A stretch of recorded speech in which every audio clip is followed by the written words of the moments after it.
Good afternoon, Governor. Good afternoon. And to everyone at home, we begin with, should the General Assembly be making plans to meet remotely or maybe somewhere large as suggested by Rhode Island Republicans? The thought of them meeting in person right now is not a good thought. That, I think, would be a terrible idea. I will say, regardless of how large the building is, the entire point of this is no gatherings beyond 5 people.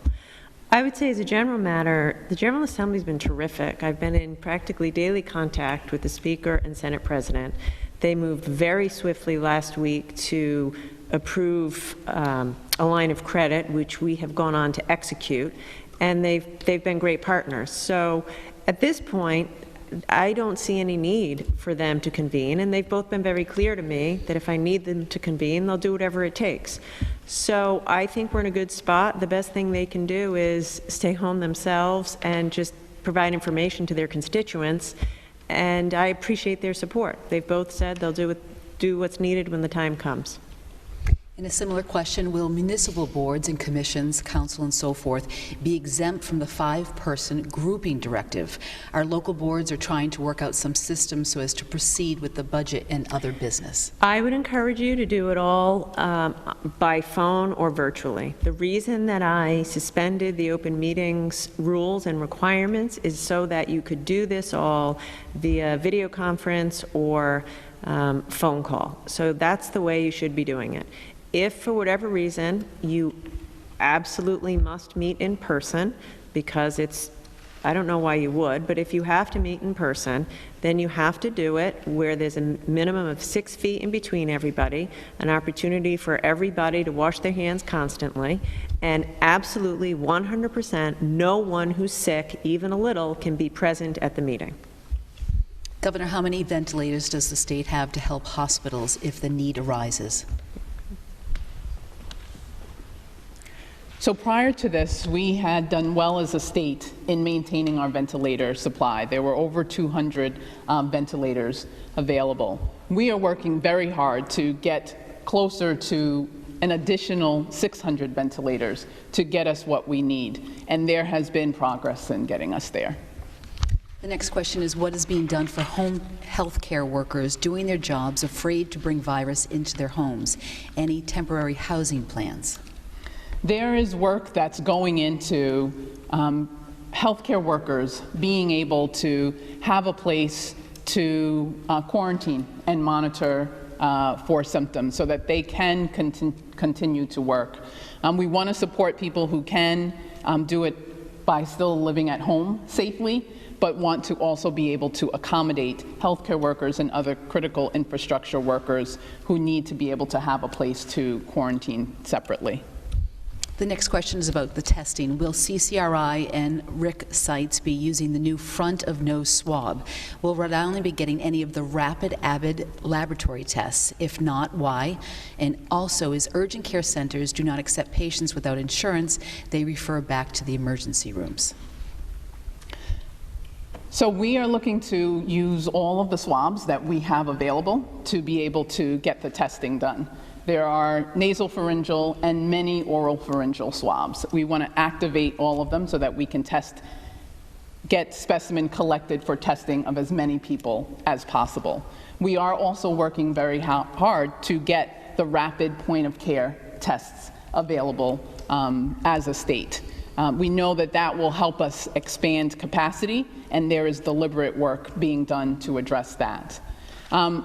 Thank you to Commissioner Marie Ganem. Thank you to our insurance partners. We are working to make sure that all patients, most of whom are insured, thanks to the work of the folks that I just mentioned and the governor, will have access to the care they need, both at urgent care centers as well as at federally qualified health centers. Okay. I'm not sure who would handle this next question, but how long will you need to test at 1,000 per day rate in order to get the information we need to reopen the economy? Yeah, it's very difficult to say. Here's how I would, because it depends on how well people continue to do social distancing and how well we kind of clamp down on our social interaction. If we do that, we can level out the spread of the curve. If we don't, then it's just going to be more difficult, take longer. Before reopening the economy, I would want to see things like, hospitals having adequate capacity. So right now, we're spending an awful lot of time trying to figure out how to put capacity into the system. We're thinking, where can we get another 1,000, 2,000 hospital beds? So before I could even think about reopening the economy, I'd have to see the hospital census back to some sense of normalcy and making sure that we have plenty of capacity in the system. I would have to be sure that we have all the PPE that we need for many months. We'd have to be sure that industry by industry, we have a new set of rules for how we're going to live in the new normal. By the way, that requires equipment. If one of our new rules is taking the temperature of everybody before they go to work, it means I'm going to have to be comfortable knowing that we can procure a large number of thermometers. So that's a long answer, but I want to give you a feel for the kinds of things that I will be looking at. I will note that President Trump yesterday extended the social distancing out until the end of April. So I think that should give you a strong signal that we're in this for at least another month while we try to figure out how to get a handle on it, and then can think about reopening the economy. The next question asks, with big box stores open because they carry needed items, though they also have items mom and pop stores that are closed feature, is there more you can do for closed local retailers? And it goes on to say, in many cases, they may usually sell to an older clientele, probably who are not comfortable with online shopping. So we are trying. It's very difficult. We are encouraging small shops to be as innovative as possible. I know that some of them have themselves started a delivery service. That's a smart thing to do, to figure out a way to do delivery. I cannot, under any circumstances right now, allow these non-essential retailers to open their doors, because we just saw too many people coming in and congregating. And as you say, older folks in particular cannot be exposed to the risk of coming in and congregating. If they don't now know how to sell their products online, call 521-HELP. We're spending a lot of time getting small companies up and running to sell online, to do their interactions virtually. If they want to be creative, I'd encourage it. If they need technical assistance, call us. If they want to set up a delivery service, that's another option. Also, the new unemployment insurance benefits will now start to apply for the small business owners and the self-employed, which is new, and so that's about the best we can do. Those folks can now collect unemployment insurance, whereas typically they wouldn't be able to. And will TCI benefits be extended since students are staying home for 4 more weeks? TCI benefits will be extended, but I do want to clarify this. Sorry, I got confused with TDI. So the answer to that is yes. I apologize. The next question, are you now seeing a surge in sick people going to the hospitals? Are there still enough beds? Are patients with COVID-19 allowed to go to nursing homes and rehab facilities straight from the hospital? And you did touch on this. I did, and I want Nicole to say it again. So we have 41 who are hospitalized now. Prior to expanding the testing today, we have been focused on people who are hospitalized, healthcare workers, and congregate setting workers. So those are going to be the numbers that we will see. As we expand testing, we will see more people outside of the hospital that are identified as positive. There are still enough beds now. We certainly need to plan for the increase, especially knowing how critical it is for people to follow the community mitigation directives that we're doing, so that people, where our healthcare system is able to withstand the increase that exists. And I think I got all of the questions. The next question is, how is distant learning working for English language learner students? Yes, I'd like to give Commissioner Infante-Green a chance to answer that question and also offer a few remarks. I would say her leadership in general through this crisis has been extraordinary, and I want to thank her publicly and her team for all the hard work they're doing. So all students, including English language learners, are receiving the services as well as the supports that they're entitled to. And teachers have gone above and beyond to make sure that that's happening every single day. Next question is for Dr. Alexander Scott. An employee at the Rhode Island Veterans Home was diagnosed with COVID-19 over the weekend. A spokesperson said 6 other employees with potential exposure were told they can work while wearing a mask and should only quarantine if they show symptoms. Does this conflict or align with your messaging? Thank you for that. We want people who have been exposed to quarantine. That's the bottom line, because it's important to be able to monitor for symptoms, preferably at home. When you have critical infrastructure employees who are needed to help care for people in a healthcare facility or a congregate setting facility, we have to approach it differently, because we need the facility to have the healthcare workforce they need to function. So in those cases, when they're not able to quarantine and self-monitor at home, we're working very closely with the healthcare facility to monitor the staff on a very regular, frequent basis, even during the shift while they are there, and to wear a mask so that as they're monitoring themselves for symptoms, if symptoms were to start developing on their way, to then leave and go home, the mask would prevent them from spreading anything to the patients that they are caring for. I also remembered the end of the previous question, which was, can people who are COVID positive return to a nursing home? And that I had addressed earlier, in that we are evaluating that process. It's important to help protect our nursing home population against having people who are COVID positive returning, unless the nursing home has a capacity to isolate that person after working closely with us. So that's something we're continuing to still monitor. The next question is very similar but different venue. One of the nursing homes said while 27 residents are quarantining, nurses had PPE and therefore are just being screened and monitored for symptoms. Should these healthcare workers be quarantining?